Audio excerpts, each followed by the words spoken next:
Welcome to Kenton's videos. Enjoy the video. In this video, I will explain how to apply for a Qatar transit visa. We'll cover eligibility, required documents, and the step-by-step online application process.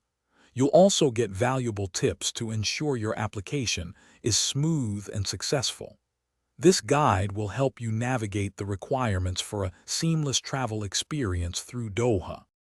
To be eligible, you need a confirmed onward flight to a third country, not returning to your origin. Your layover must be between 5 and 96 hours. Ensure your passport is valid for at least 6 months from your entry date.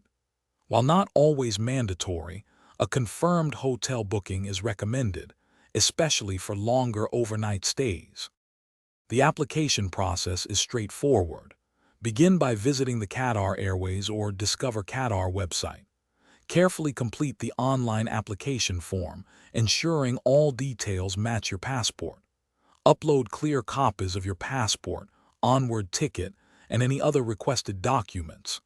After submission, you can expect a response within a few days, typically 3 to 7 working days.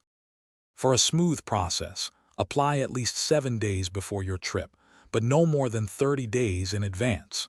Make sure all uploaded documents, like your passport copy, are clear and easy to read. Always double-check your personal information on the form to avoid delays. Once approved, print a copy of your visa to carry with you during your journey. Thanks for watching. Consider subscribing if we helped you.